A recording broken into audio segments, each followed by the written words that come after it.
Bom, passando aqui para liberar mais uma palavra de Deus, e ultimamente nós temos falado da pessoa de Jesus. Eu tenho sentido no meu espírito uma necessidade de estar trazendo um pouco mais de consciência da pessoa de Jesus, algo que o Espírito Santo vai trabalhando na nossa vida e que à medida que o Senhor vem trabalhando, vem nos mostrando, nos revelando Sua palavra, há uma necessidade da gente liberar isso para outras pessoas. Então, hoje nós vamos para Hebreus, a palavra está em Hebreus, capítulo 1, do versículo 1 ao 3.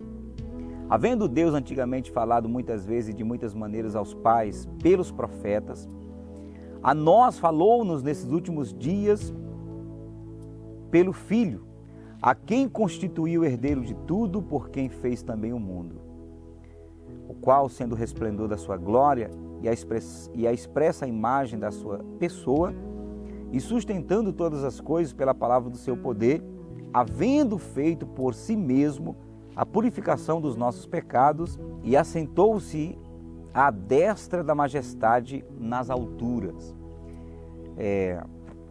Tremendo essa palavra, e nós vamos falar um pouco sobre isso. Quem é Jesus? Quem é a pessoa de Jesus para você? Como você vê Jesus? Eu tenho liberado palavras a partir do templo da Igreja Avivamento Cristão. O Senhor tem me dado algumas palavras. Eu quero ver Jesus. Como você vê Jesus? Na palavra que ministramos sobre a igreja não está fundamentada em Pedro, mas está fundamentada em Jesus. Um dos pontos altos dessa palavra é o momento em que Jesus ele externa a preocupação em como os discípulos estão vendo ele.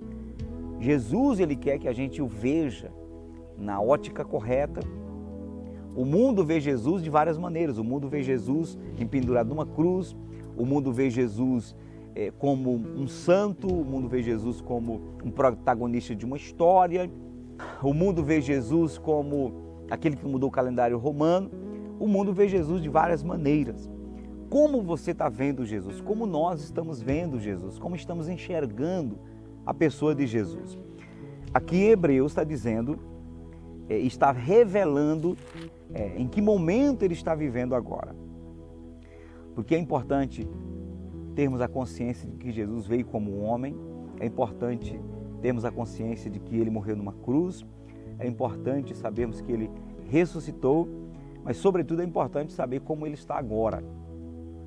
E a Bíblia diz que Jesus, ele é o resplendor da glória de Deus, a expressa imagem da sua pessoa, e ele sustenta todas as coisas com o poder da sua palavra. Então, quando nós olhamos para Jesus na ótica apenas do passado, nós enxergamos Jesus como uma pessoa. Mas quando nós olhamos para Jesus pela fé, na ótica do que a palavra diz, como ele está hoje, aí precisamos ver Jesus como ele é realmente. E a Bíblia diz que ele é o resplendor da glória de Deus. E isso é importante porque existe uma maneira de se ver Jesus que de repente você e eu não estamos conseguindo ver. E isso vai fazer diferença na nossa fé, no nosso tipo de relacionamento com Ele. Por exemplo, se você vê Jesus na perspectiva de alguém que ainda está no madeiro, ensanguentado, é claro que você vai sentir a necessidade de depender de Maria, depender de Paulo, depender de Pedro, depender de outros santos que viveram na época de Jesus ou depois de Jesus. Mas se você enxergar Jesus como ele é, como a Bíblia diz que ele é, e ele é o resplendor da glória de Deus, então você vai começar a sentir que ele é todo suficiente para você. Quando Jesus estava se revelando para os discípulos, falando que ele iria preparar um lugar no céu, para que onde ele estivesse, nós estivéssemos também, ele viesse nos buscar. A Bíblia diz que Filipe externa, esboça um desejo de ver o Pai. Senhor, mostra-nos o Pai, o que nos basta. Aí Jesus vai dizer no versículo 9 de João 14, estou há tanto tempo convosco e não me tendes conhecido, Filipe? Quem me vê, a mim, vê o Pai. E como dizes tu, mostra-nos o Pai? Não crês tu que estou no Pai, que o Pai está em mim? Olha Jesus tentando mostrar para Filipe quem ele é. Filipe diz: Senhor, eu quero ver o Pai. Eu creio que isso mudaria nossa história. E Jesus falou: vocês estão vendo o Pai. Você está tanto tempo comigo e me vê fazendo as coisas que eu faço e não está vendo o Pai. Por que Jesus ele fala dessa maneira? Se ele mesmo sabe que ninguém tem condição de ter a revelação de quem ele é, se o próprio Pai não lhe der a revelação. Quando no capítulo 16 de Mateus, Jesus pergunta para os discípulos: que dizem os homens que eu sou? Eles falam: dizem que o Senhor é um dos profetas. E vocês? O que vocês dizem que eu sou? Olha Jesus preocupado em como os discípulos estão enxergando ele. Aí Pedro sai com aquela revelação: Senhor, tu és o Cristo, o Filho do Deus vivo. Aí Jesus diz: Pedro, não foi carne e sangue que te revelou, mas o Espírito do vosso Pai que está nos céus é quem te revelou isso. Ou seja, para Pedro, Jesus esclarece que só o Pai poderia revelar quem ele é. Para Filipe, Jesus está dizendo: como que você não tem visto o Pai? Se você tem estado comigo, quem me vê, vê o Pai, Filipe. Então, o que Jesus está tentando ensinar para Filipe? Olhe para mim na ótica espiritual. Olhe para mim como eu sou de fato, de verdade. Embora Jesus estivesse preso no corpo de um homem normal, dentro de Jesus estava o Cristo. E ele disse: o Pai também está comigo. Eu e o Pai somos um. Quem é o Pai de Jesus? O Pai de Jesus é aquele que gerou Jesus no ventre de Maria. O Pai de Jesus é o Espírito Santo, porque o Espírito Santo é Deus. Ele é o Pai. Então, Jesus diz: Filipe, olha para mim e veja o que está dentro de mim. Esse poder que está se manifestando, essa glória toda, morto ressuscitando, cego enxergando, andar sobre as águas, expulsar toda a caça de demônios, não sou eu, Filipe. É o Pai que está em mim, é o Espírito que está em mim. No capítulo 12 de Mateus, versículo 28, Jesus vai dizer: se eu expulso os demônios pelo Espírito de Deus, a vós é chegado o reino dos céus. Então, quem estava dentro de Jesus? O Espírito Santo, que é o Pai.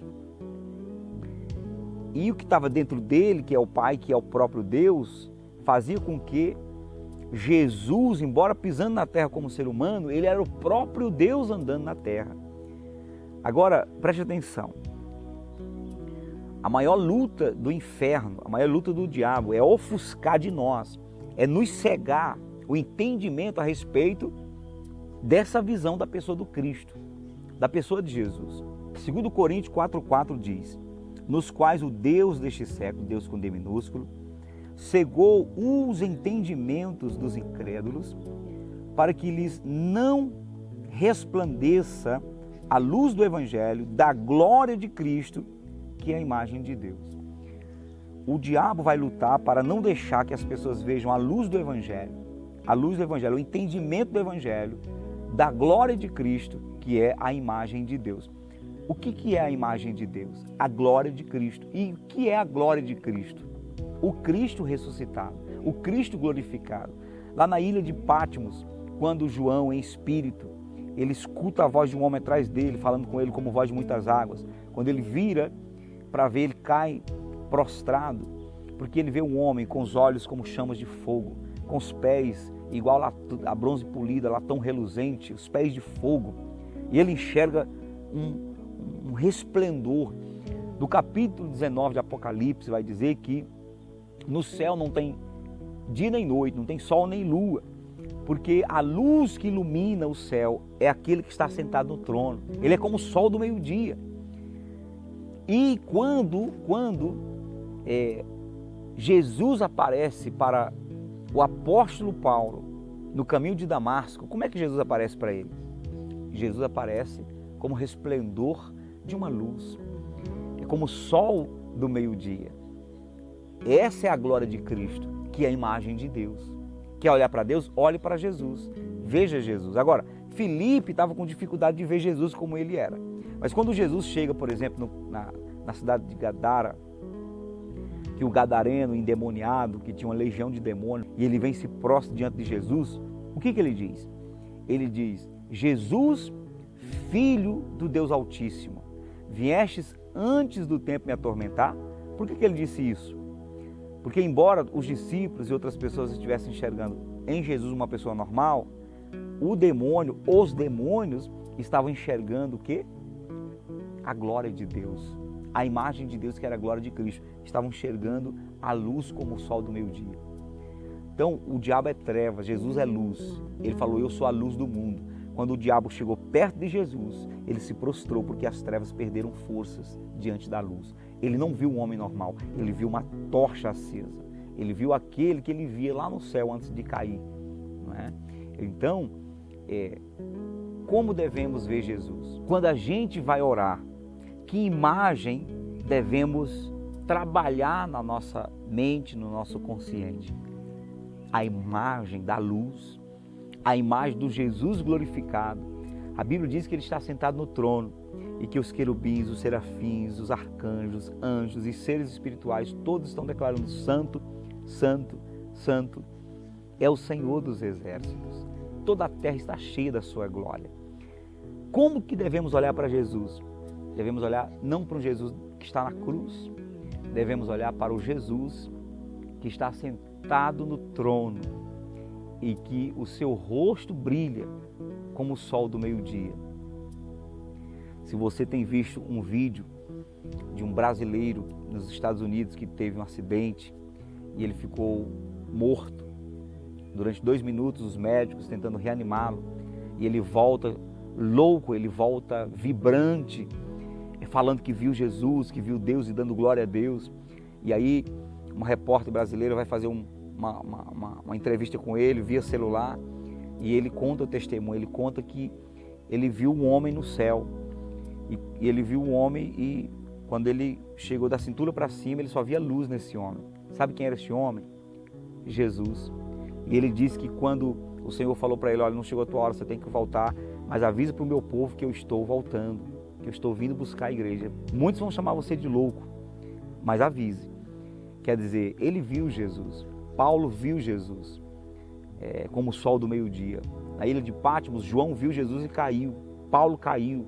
Quem devemos ver, enxergar, visualizar pela fé quando vamos orar? O Jesus glorificado. Ele não está mais na cruz. Ele não está mais no formato de um corpo normal. Ele está glorificado. E ele tem todo o poder. A Bíblia diz que ele tem poder no céu e na terra. Ele é o alfa e o ômega, o princípio e o fim. Tem todo o poder. E pode absolutamente livrar você, transformar a tua vida, guardar você de todo o mal, garantir um futuro seguro para você. Jesus pode mudar a tua história. Ele pode curar as tuas enfermidades. Então eu declaro em nome do Senhor Jesus que tudo que está escrito, todos os planos de Deus, promessas que são feitas para aqueles que creem, se você crê, eu declaro essas promessas se cumprindo na sua vida em nome do Senhor Jesus. Toda sorte de bênçãos espirituais nos lugares celestiais, eu declaro que se cumpram na tua vida, porque essa é a vontade de Deus. Olhe para Jesus como o Deus glorificado. Ele foi morto, mas reviveu e eis que está vivo para todo sempre. Veja Jesus como Ele é e tua vida nunca mais será a mesma.